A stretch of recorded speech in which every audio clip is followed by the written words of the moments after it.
आज Doubtnut app download करें।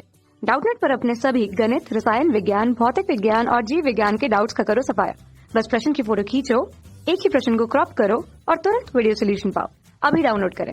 Hello everyone, आज का हमारा क्वेश्चन है, प्रकथन दिया गया है ग्लाइकोलाइसिस कोशिका द्रव्य में पाई जाती है। पहला प्रकथन है। दूसरा है कारण जो इसका है, ग्लाइकोलाइसिस के एंजाइम कोशिका द्रव्य में पाए जाते हैं या वायवीय और अवायवीय श्वसन में समान होती है। पहला ऑप्शन दिया गया प्रकथन और कारण दोनों सही है, कारण प्रकथन का सही स्पष्टीकरण देता है। दूसरा प्रकथन और कारण दोनों सही है किंतु कारण प्रकथन का सही स्पष्टीकरण नहीं देता है। तीसरा प्रकथन सही है किंतु कारण गलत है और चौथा प्रकथन और कारण दोनों गलत हैं। तो हम एक एक करके देखेंगे।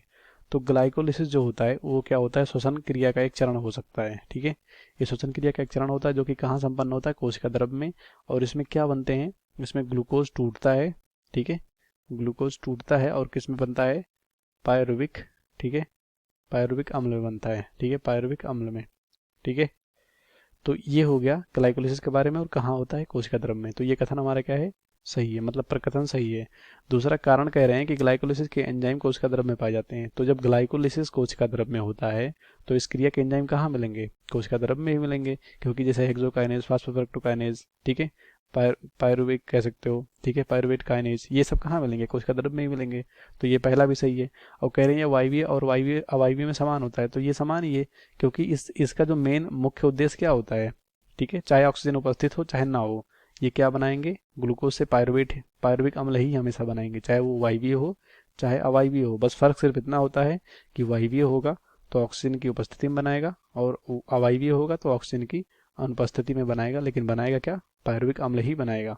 अब यहाँ पे एक समझने वाली बात यह है कि हम कह सकते हैं इसको कि पायरुविक अम्ल जो होता है, सॉरी, ग्लाइकोलिसिस जो होता है वो कभी वायवीय होता ही नहीं। ठीक है, मतलब इस ग्लाइकोलिसिस का जो अंतिम उत्पाद होता है यानी पायरुविक अम्ल, इसका जो फ्यूचर होता है यानी फेट जो होता है, ये बता सकते हैं कि इस आधार पे हम कहते हैं कि ग्लाइकोलिसिस हमारा ऑक्सी यानी वायवीय है या अवायवीय है। ठीक है, मतलब हम ये नहीं कह सकते कि ग्लाइकोलिसिस वायवीय और अवायवीय होता है। इसका जो मुख्य अंतिम उत्पाद होता है उसके आधार पे हम कहते हैं ग्लाइकोलिसिस क्या होता है, वायवीय और अवायवीय होता है। तो ये समझने वाली बात थी। ठीक है, तो इसलिए हमारा ये कथन भी क्या है, राइट है। तो हम देखेंगे हमारा कौन सा ऑप्शन यहाँ पे सही होगा। कह रहे हैं प्रकथन और कारण दोनों सही है, तो दोनों सही है। कह रहे कारण जो है प्रकथन का सही स्पष्टीकरण देता, तो सही है, क्योंकि पहले में ग्लाइकोलिसिस के बारे में बोला जा रहा है और कहाँ होता है ये भी बताया जा रहा है। फिर कह रहे हैं कि कोशिका द्रव्य में एंजाइम पाए जाते हैं और ये अवायवीय अवायवीय श्वसन दोनों में समान होता है।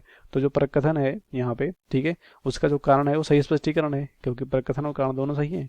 कारण जो है, मतलब ये कारण है वो प्रकथन का सही स्पष्टीकरण देता है, तो दोनों ही सही है। और ये कारण इस पहले का सही स्पष्टीकरण दे रहा है, तो ये दोनों सही हो जाएंगे, तो ये राइट हो जाएगा। बाकी ये सब गलत हो जाएंगे। यहाँ पे दोनों सही है किंतु कारण पृथक्करण का सही स्पष्टीकरण नहीं देता कह रहे हैं, तो ये देता है तो गलत हो जाएगा। और इसमें कह रहे हैं सही है किंतु कारण गलत है, तो दोनों सही है और यहाँ पे भी दोनों सही है। तो इस क्वेश्चन का राइट ऑप्शन फर्स्ट होगा, सेकंड, थर्ड, फोर्थ गलत हो जाएगा। कक्षा 6 से 12वीं से लेकर नीट, IIT, JEE वो एडवांस के लेवल तक 1 करोड़ से ज्यादा छात्रों का भरोसा। आज ही डाउनलोड करें डाउटनेट ऐप या व्हाट्सएप करें अपने सारे डाउट्स 8400 400 400 पर।